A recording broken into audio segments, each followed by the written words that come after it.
क्या बात है, आजकल बहुत मेकअप करके ऑफिस जाने लगी हो।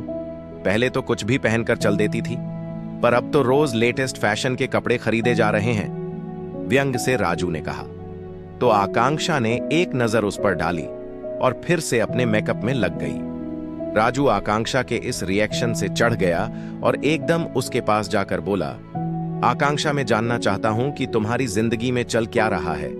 आकांक्षा ने भंवे चढ़ाते हुए उसकी तरफ देखा और फिर अपने बॉब कट बालों को झटकती हुई बोली, चलना क्या है, मल्टीनेशनल कंपनी में ऊंचे ओहदे पर काम कर रही हूं, लोग मेरी इज्जत कर रहे हैं, मेरे काम की सराहना हो रही है। और क्या सराहना हो रही है या पीठ पीछे तुम्हारा मजाक बन रहा है? आकांक्षा, खबरदार जो ऐसी बात की राजू, तुम्हें क्या पता सफलता का नशा क्या होता है। तुमने तो बस जिस कुर्सी पर काम संभाला था आज तक वहीं चिपके बैठे हो, क्योंकि मुझे तुम्हारी तरह गलत तरीके से प्रमोशन लेना नहीं आता।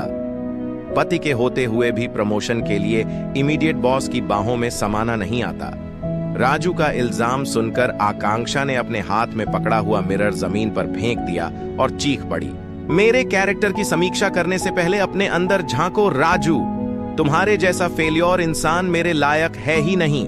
न तो तुम मुझे वह प्यार और खुशियां दे सके जो मैं चाहती थी और न खुद को ही किसी काबिल बना सके। तुम्हारे बहाने हमारी खुशियों के आड़े आते रहे। अब यदि मुझे किसी से प्यार हुआ है तो मैं क्या कर सकती हूं?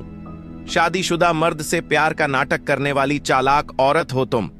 तुम्हें और कुछ करने की जरूरत नहीं आकांक्षा, बस मेरी जिंदगी से हमेशा के लिए दूर चली जाओ। तलाक दे दो मुझे, मैं तैयार हूं राजू, तुम कागज बनवाओ, हम आपसी सहमति से तलाक ले लेंगे।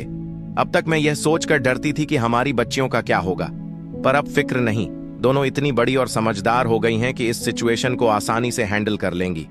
बड़ी को हॉस्टल भेज देंगे और छोटी मेरे साथ रह जाएगी। तो ठीक है आकांक्षा, मैं तलाक के कागज तैयार करवाता हूं, फिर तुम अपने रास्ते और मैं अपने रास्ते। इस बात को अभी 3-4 दिन भी नहीं हुए थे कि राजू और आकांक्षा की बड़ी बेटी रानू की तबीयत अचानक बिगड़ गई। आकांक्षा उसे अस्पताल लेकर भागी। छोटी बेटी रो रो कर कह रही थी, मम्मा, आप जब ऑफिस चले जाते हो तो पीछे में कई दफा रानू दी सर दर्द की गोली खाती है। 1-2 बार तो मैंने इन्हें चक्कर खाकर गिरते भी देखा था। रानू दी हमेशा मुझे आप लोगों से कुछ न बताने को कहकर चुप करा देती थी। एक दिन उनकी सहेली ने फोन कर बताया था कि वे स्कूल में बेहोश हो गई हैं। मेरी बच्ची इतना कुछ सहती रही, पर मुझे कानों कान खबर भी ना होने दिया। ये सोचकर आकांक्षा की आंखों में आंसू आ गए। तब तक भागा भागा सुधीर भी अस्पताल पहुंचा। आकांक्षा ने सवाल किया, आज तुम्हें इतनी देर कैसे हो गई?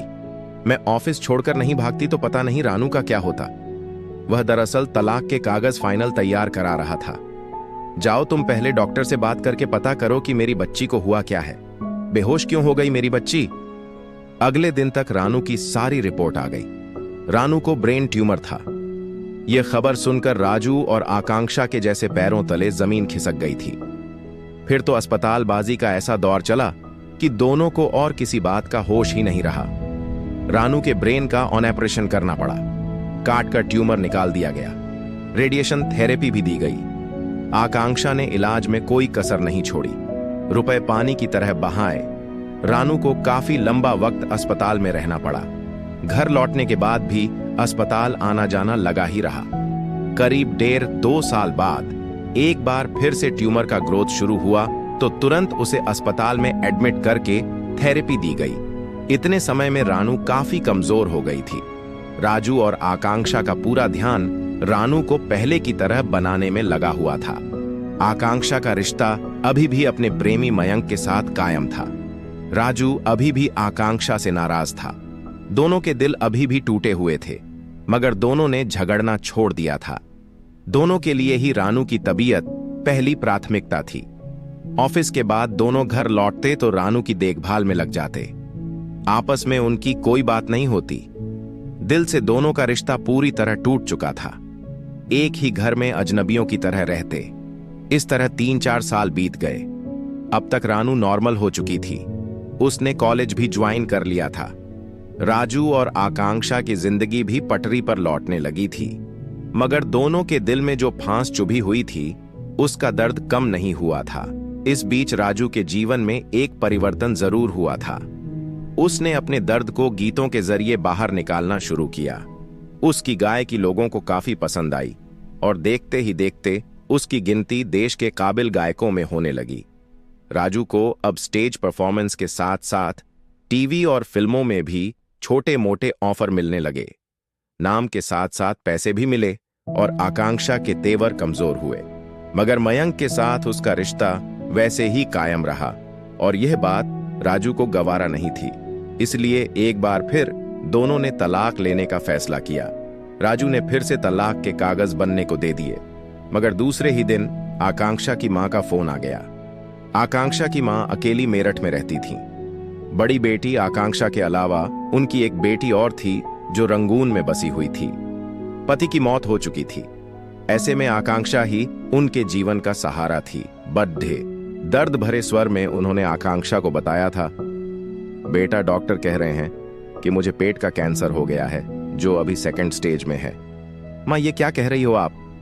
सच कह रही हूं बेटा, आजकल बहुत कमजोरी रहती है, ठीक से खाया पिया भी नहीं जाता। कल ही रिपोर्ट आई है मेरी।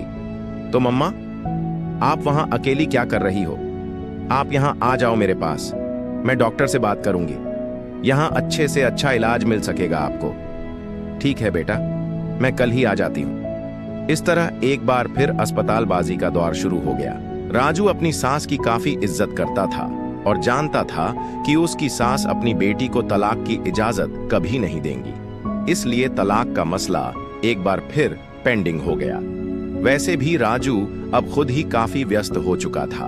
उसे इस बात से कोई फर्क नहीं पड़ता था कि आकांक्षा कहां है और क्या कर रही है। आकांक्षा ने एक अच्छे अस्पताल में मां का इलाज शुरू करा दिया। वह खुद मां को अस्पताल लेकर जाती। इस वजह से मयंक के साथ वह अधिक समय नहीं बिता पाती थी। ऐसे में मयंक ही 2-3 बार घर आकर आकांक्षा से मिल चुका था। मां समझ गई थी कि मयंक के साथ आकांक्षा का रिश्ता कैसा है और यह बात उन्हें बहुत ज्यादा अखरी थी, मगर वह कुछ बोल नहीं पाती थी। राजू के लिए उनके मन में सहानुभूति थी, मगर वह यह सोचकर चुप रह जाती कि राजू और आकांक्षा दोनों ही इतने बड़े पद पर हैं और इतना पैसा कमा रहे हैं। इन्हें जिंदगी कैसे जीनी है इसका फैसला भी इनका खुद का होना चाहिए। राजू को संगीत के सिलसिले में अक्सर दूसरे शहरों में जाना पड़ता और इधर पीछे से मां की देखभाल के साथ साथ आकांक्षा मयंक के और भी ज्यादा करीब होती गई। करीब 3 साल के इलाज के बाद आखिर मां ने दम तोड़ दिया। उन्हें बचाया नहीं जा सका। उस दिन आकांक्षा बहुत रोई, पर राजू एक प्रोग्राम के सिलसिले में मुंबई में था। आकांक्षा ने अकेले ही मां का क्रियाकर्म कराया। मयंक ने जरूर मदद की उसकी। आकांक्षा को इस बात का काफी मलाल था कि खबर सुनते ही सब कुछ छोड़कर राजू दौड़ा हुआ आया क्यों नहीं। राजू के आते ही वह उससे इस बात पर झगड़ने लगी तो राजू सीधा वकील के पास निकल गया। जल्द से जल्द तलाक के कागज बनवाकर वह इस कड़वाहट भरे रिश्ते से आजाद होना चाहता था। दूसरे दिन शाम में जब वह तलाक के कागजात लेकर लौटा तो अंदर से आ रही आवाजें सुनकर ठिठक गया। उसने देखा कि ड्राइंग रूम में उसकी बड़ी बेटी रानू अपने बॉयफ्रेंड के साथ खड़ी है और आकांक्षा चीख रही है, नहीं रानू, तू ऐसा नहीं कर सकती। अभी उम्र ही क्या है तेरी? आखिर तू एक शादीशुदा और 2 बच्चों के बाप से ही शादी करना क्यों चाहती है? दुनिया के बाकी लड़के मर गए क्या? पर मम्मा, आप ये क्यों भूलते हो कि आप खुद पापा के होते हुए एक शादीशुदा मर्द से प्यार करते हो? हमने तो कुछ नहीं कहा ना आपको। आपकी जिंदगी है, आपके फैसले हैं। फिर मेरे फैसले पर आप इस तरह का रिएक्शन क्यों दे रहे हो मम्मा?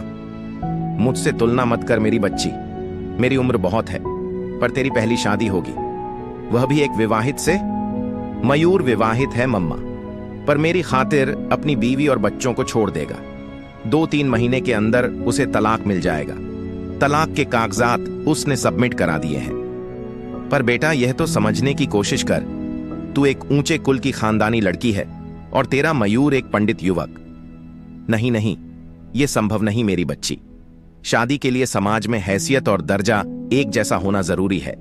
मयूर का परिवार और रस्मों रिवाज सब अलग होंगे, तू नहीं निभा पाएगी।